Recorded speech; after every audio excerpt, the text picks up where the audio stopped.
Hello guys, எல்லாரும் எப்படி இருக்கீங்க? எல்லாரும் நல்லா இருக்கீங்களா? ரொம்ப நாளைக்கு அப்புறம், நீண்ட நாளுக்கு அப்புறம் உங்களை வந்து நாங்கள் சந்திக்கிறேன். புதுசா ஒரு டிஷ் பண்றேன். என்ன டிஷ்னா தக்காளி தொக்கு. அது வந்து பேச்சுலர்ஸும் சாப்பிடலாம், ஈஸியா பண்ணிடலாம். 5 நிமிஷம் 2 நிமிஷத்துல பண்ணிடலாம். அது எப்படி பண்ணணும்னு நான் உங்களுக்கு சொல்லட்டுமா? ஃபர்ஸ்ட் என்ன பண்ணுங்க, தக்காளியை வந்து ஒரு 5 தக்காளி எடுத்துக்கோங்க. எடுத்துட்டு தனியா அரைச்சி வச்சுக்கோங்க. ஒரு 10 பூண்டு எடுத்து அது தனியா அரைச்சி வச்சுக்கோங்க. அதுக்கப்புறம் 10 பூண்டை வந்து தோலோட உரிச்சு அப்படியே அது தனியா வச்சுக்கோங்க.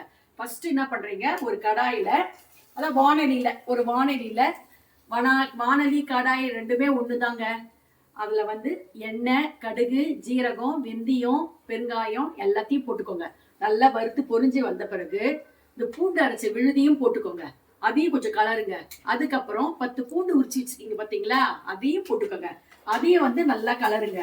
கலரிட்டு பச்சை பட்டாணி கொஞ்சம் எடுத்து வச்சிருக்கேன், அலம்பிட்டு எடுத்து வச்சிருக்கேன், அதையும் போட்டுக்கோங்க. போட்டு நல்லா வதக்கிட்டு அது கொஞ்சம் வெடிக்கிற மாதிரி ஒரு பச்சை பட்டாணி, அதை வந்து அப்படியே லைட்டா கலருங்க. அதுக்கப்புறம் தக்காளியை வந்து நல்லா மிக்சி ஜார்ல போட்டு நல்லா அரைச்சிக்கோங்க. அரைச்சிட்டு இதுல கொட்டிடுங்க. இந்த வதக்கி வச்சிருக்கோம் பாத்தீங்களா, அதுல வந்து தக்காளி எல்லாம் கொட்டிடுங்க.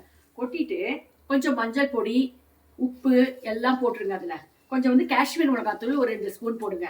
அப்புறம் வெறும் மிளகாத்தூள் வந்து கொஞ்சம் போடுங்க. நல்லா கிண்டி விட்டுருங்க. கொஞ்சம் நல்லா எண்ணெய் மட்டும் கொஞ்சம் தாராளமா நல்லெண்ணெய் கொட்டிக்குங்க. அதுல வதக்கும் போதே நல்லா கொட்டிக்குங்க. இந்த தக்காளி நம்ம விழுதெல்லாம் போட்டிருக்கோம் பாத்தீங்களா, அதுக்கும் நல்லா கொட்டிக்குங்க. கொட்டிட்டு நல்லா கலரி சிம்மில் வச்சிருங்க. நல்லா வந்து கெட்டியாகும், நல்லா அல்வா மாதிரி வரும். அப்போ வந்து உங்களுக்கு வேணும்னா கொஞ்சம் வெல்லம் போட்டுக்கோங்க. காரத்துக்கு கொஞ்சம் டேஸ்ட் கொடுக்கும். வெல்லம் போட்டா கொஞ்சம் டேஸ்ட் கொடுக்கும். அதை கொடுத்து நல்லா வதக்கி இதை பாருங்க, எவ்வளவு நல்லா வதங்கி இப்படி வந்துச்சு பாருங்க, அல்வா மாதிரி வந்துட்டு பாருங்க. இதை வந்து நீங்க சப்பாத்திக்கு தொட்டுக்கலாம், தோசைக்கு தொட்டுக்கலாம், சாதம் பிசைஞ்சு சாப்பிடலாம். எல்லாத்தையுமே அவ்வளவு சூப்பரா அருமையா இருக்குங்க. ஈஸியா எங்கேயாவது போயிட்டு வந்தோம்னா டக்குன்னு பண்ணி வச்சுட்டு ஒரு கண்ணாடி பாட்டில வச்சு ஃப்ரிட்ஜில் வச்சிட்டீங்கன்னு வச்சுங்க, வேணும் போது டக்குன்னு பண்ணி எது பண்றீங்களோ பண்ணி சாப்பிடலாங்க. அவ்வளவுதாங்க. தேங்க்யூ.